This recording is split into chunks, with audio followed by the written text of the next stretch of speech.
रेहाना और रवि की शादी के बाद रवि के पास कुछ नहीं था।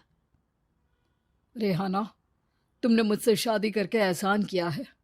मुझसे ज्यादा तो तुम कमाती हो। अरे तो क्या हुआ, एक दिन आएगा रवि कि तुम खूब पैसा कमाओगे। मुझे तुम पर पूरा विश्वास है। रवि और रेहाना खुद को स्टैंड करने के लिए पूरी मेहनत करते। रेहाना, मैं नौकरी नहीं करना चाहता हूँ। तो कोई बात नहीं, मैं नौकरी करके घर चलाती हूँ, तुम बिजनेस सेट करने की कोशिश करो। एक दिन रेहाना, तुम जानती हो, मैंने जो विज्ञापन बनाने वाली कंपनी खोली थी ना, उसे बड़ी ब्रांड का ऑफर आया है। अब हम लोगों के दिन ब्यारे न्यारे हो गए हैं।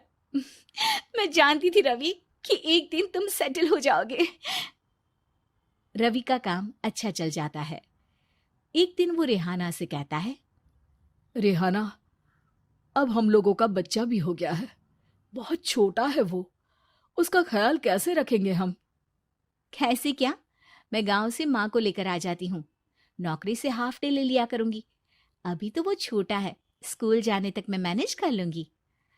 देखो रेहाना, मैं अब अच्छा कमा रहा हूँ। तुमको नौकरी करके परेशान होने की कोई जरूरत नहीं है। अरे कैसी बात कर रहे हैं, मैं अपनी लगी लगाई नौकरी कैसे छोड़ दूं? और मैंने तो सुना है हम लोगों को कुछ ही महीनों में सरकारी नौकरी मिल जाएगी। सरकारी नौकरी में कितना कमा लोगी? उतने में तो मैं ड्राइवर रख लूंगा। रेहाना को रवि की बात का थोड़ा बुरा तो लगता है। कम से कम मेरी नौकरी की इतनी बेइज्जती मत करो। भूल गए, इसी नौकरी के बदौलत तुमने अपना बिजनेस खड़ा किया है। अरे वो तो मैं किसी के भरोसे भी कर लेता। देखो, अपने बच्चे को संभालो, घर का काम करो। अब बाहर जाती तुम अच्छी नहीं लगती हो। रेहाना रवि के कहने पर नौकरी तो छोड़ देती है, लेकिन अब बड़े से घर में उसकी कीमत किसी नौकर से कम नहीं होती। एक दिन रवि का दोस्त आता है। भाभी, हम लोग तो आपको तब से जानते हैं जब से आप लोग शादी होकर इस शहर में आए थे। आपकी बदौलत ही सारा बिजनेस खड़ा हुआ है। ये किस्मत तो आप ही की है भाभी।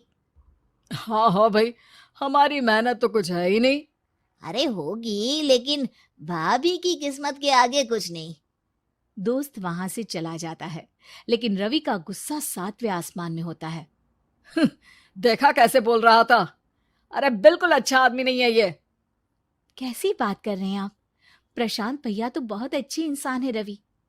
कैसे उन्होंने हमारे मुश्किल वक्त में हमारा साथ दिया था। अरे था पैसा तो साथ दिया, नहीं तो कौन पूछता है? रवि का व्यवहार पैसा आते ही अलग हो गया। वो बंदे को बंदा नहीं समझता। घमंड से घिरे रवि ने तो एक दिन हद ही कर दी। रेहाना, मैं अब तुम्हारे साथ नहीं रह सकता हूँ। क्या क्या बकवास कर रहे हो रवि? क्या कहना चाहते हो? और क्यों नहीं रह सकते तुम मेरे साथ?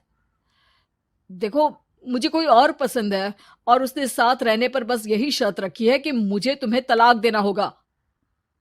रेहाना, जो कि एक स्वावलंबी महिला थी, उसने बिना देर किए रवि को कह दिया, कोई इश्यू नहीं, मुझे पैकिंग में 4 दिन का वक्त लगेगा, लेकिन तब तक मैं तुम्हारे साथ नहीं रहूंगी।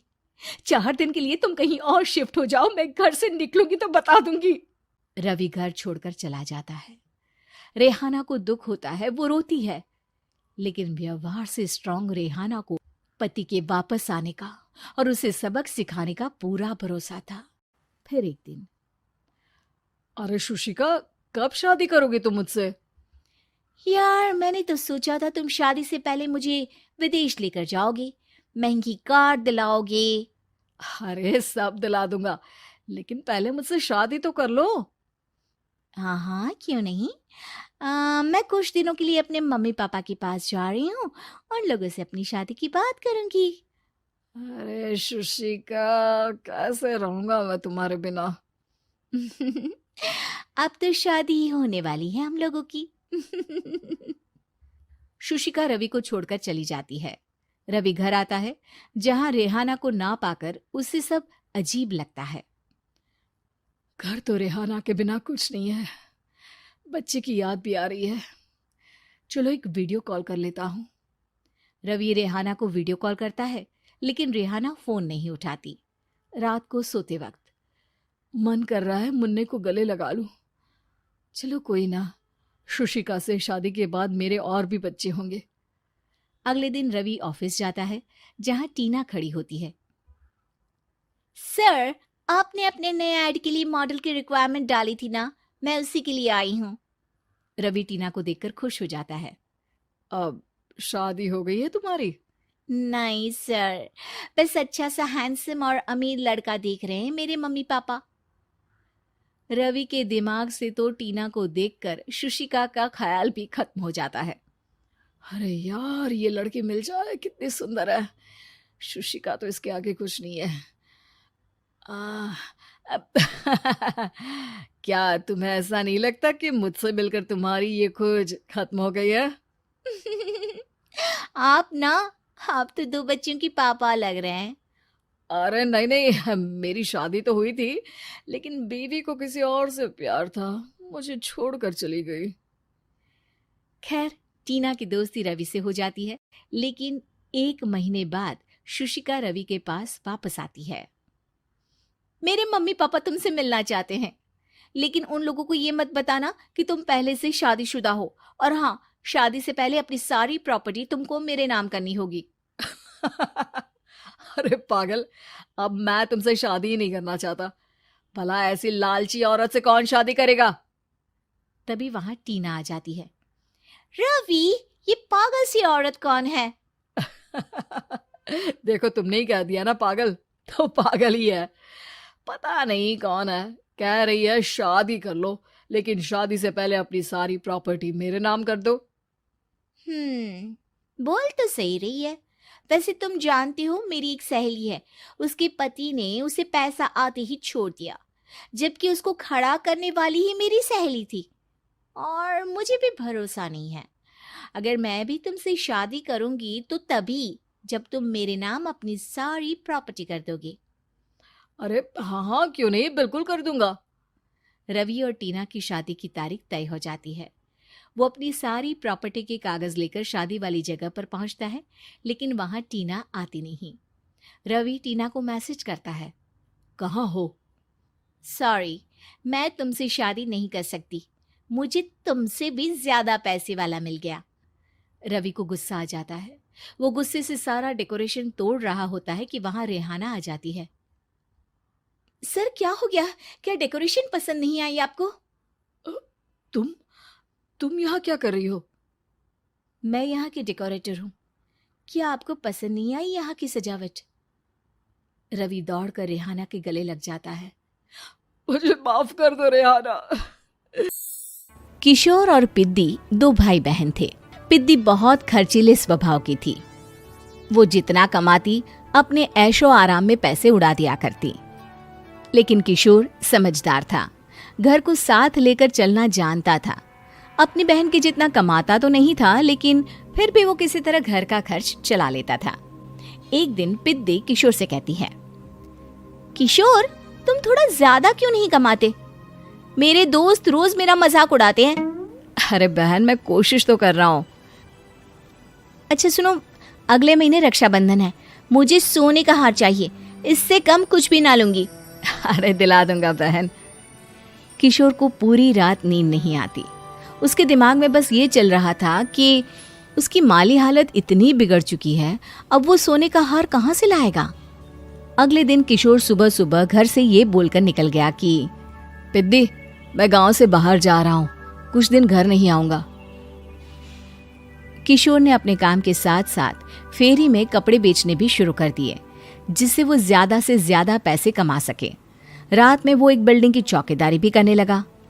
अपने काम से थोड़ा बहुत समय निकालकर बस कुछ घंटे की नींद ले पाता था।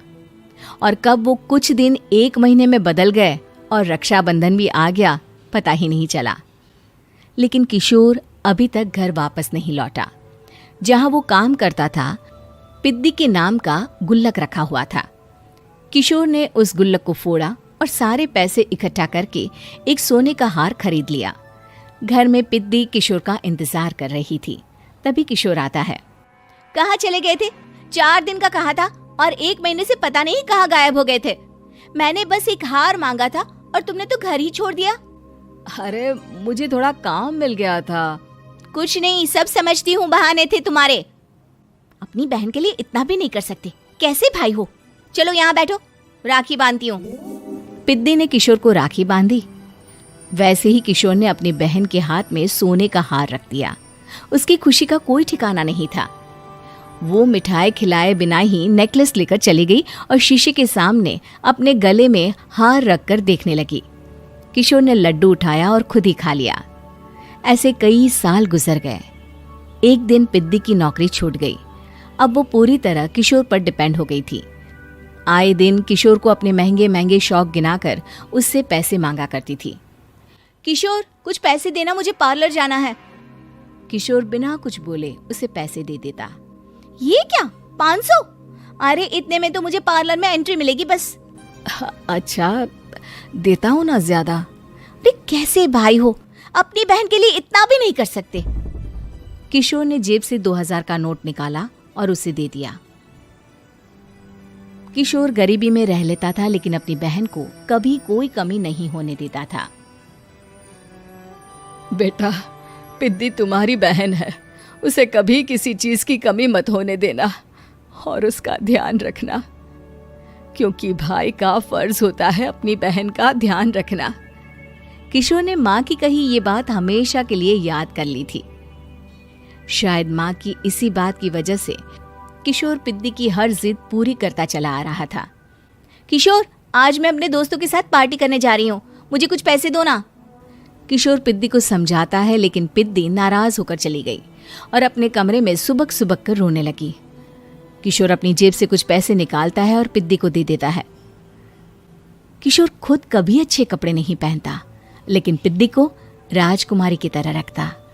पिद्दी के जाने के बाद किशोर अपने काम पर निकल गया। एक तरफ पिद्दी अपने दोस्तों के साथ मस्ती कर रही थी, तो वहीं दूसरी तरफ किशोर पैसे कमाने के लिए कड़ी मेहनत कर रहा था। कुछ और दिन ऐसे ही बीत गए। एक दिन पिद्दी एक लड़के को लेकर घर आई और उसे किशोर से मिलवाया। किशोर, मुझे इस लड़के से शादी करनी है, लेकिन इनके मम्मी पापा बोल रहे हैं कि उनको दहेज में एक कार चाहिए, तभी वो मेरा और पंकज का रिश्ता कबूल करेंगे। लेकिन बहन, कार खरीदना कोई सब्जी खरीदने के बराबर तो नहीं है। अरे कैसे भाई हो तुम, अपनी बहन के लिए इतना नहीं कर सकते। देखो, मैं ज्यादा इंतजार नहीं कर सकती, तुम्हें 1 साल में मेरे लिए कार खरीदनी ही होगी। अच्छा पंकज, एक काम करो, कल तुम अपने माता पिता को घर बुला लो, मैं उनसे तुम्हारे और पिद्दी के रिश्ते की बात कर लेता हूँ। अगले दिन किशोर के छोटे से घर में पंकज और उसके माता पिता आते हैं। बेटा, तुम्हारी बहन ने हमारी शर्त तो बता ही दी होगी। जी बेटा, तुम तो इतने छोटे घर में रहते हो, दहेज कहाँ से लाओगे? मैं अपनी बहन की खुशी के लिए सब कुछ कर सकता हूँ। पंकज और पिद्दी का रिश्ता तय हो जाता है। किशोर अब अपनी क्षमता से 4 गुना ज्यादा काम करने लगता है। सुबह सबके घरों में न्यूज़पेपर फेंकता, दिन में मजदूरी करता और रात में चौकीदारी करता। खूब मेहनत करके किशोर ने अपनी बहन की शादी के लिए पैसे जुटा लिए। उसने अपनी बहन के लिए कार खरीद ली। जब वो पिद्दी के ससुराल वालों से मिलने गया तो उन्होंने किशोर से और पैसों की मांग की। इस बार किशोर हार चुका था। पिद्दी माफ करना, मैं तुम्हारी शादी उस लड़के से नहीं कर सकता। वो लालची लोग हैं, उन्हें सिर्फ पैसों से मतलब है। देखो किशोर, मैं पंकज से ही शादी करूंगी। क्योंकि पिद्दी ने तो किशोर की बात न मानने की जैसे कसम खा रखी थी। किशोर ने पंकज को घर बुलाया। पंकज, तुम अपने माता पिता को समझाते क्यों नहीं हो? भैया, वो हमारी शादी के लिए मान गए, मेरे लिए तो यही बहुत बड़ी बात है। हम एक काम कर सकते हैं, दहेज की रकम में से कुछ पैसे मैं आपको दे देता हूँ। अरे लेकिन समाज वाले क्या कहेंगे? अरे जब दुनिया को पता चलेगा तब ना। अच्छा, कुछ पैसे मैं अपने मालिक से कर्ज में ले लेता हूँ। कुछ पैसे पंकज देता है, कुछ वो कर्जा लेता है और अपनी उम्र भर की कमाई वो अपनी बहन की शादी में लगा देता है। आखिर में पंकज और पिद्दी की शादी हो जाती है। पिद्दी की विदाई के बाद किशोर बिल्कुल अकेला पड़ जाता है। अब उसका कमाने में भी मन नहीं लगता। उधारी वाले रोज घर में आकर बैठ जाते हैं। अरे किशोर, अब तो पिद्दी की शादी को 5 साल हो गए, अब तो हमारा पैसा लौटा दो। चाचा, पिद्दी के जाने के बाद किसी भी काम में मन नहीं लगता। अरे तो हमारा पैसा कैसे वापस मिलेगा? जी कुछ करता हूं मैं। किशोर के ऊपर बहुत सा कर्जा चढ़ गया था, इसलिए उसने तय किया कि वो ये घर बेचकर सबके पैसे लौटा देगा। अगली सुबह शहर के किसी साहूकार को उसने अपना घर बेच दिया और सबके पैसे लौटा के वो गांव छोड़कर चला गया। पिद्दी ने शादी के बाद कभी अपने भाई का हाल तक नहीं पूछा। किशोर को फर्क नहीं पड़ता था, बस ससुराल में उसकी बहन खुश है ये जानकर उसे खुद की खुशी मिलती थी और ये सोचकर कि उसने माँ से किया हुआ वादा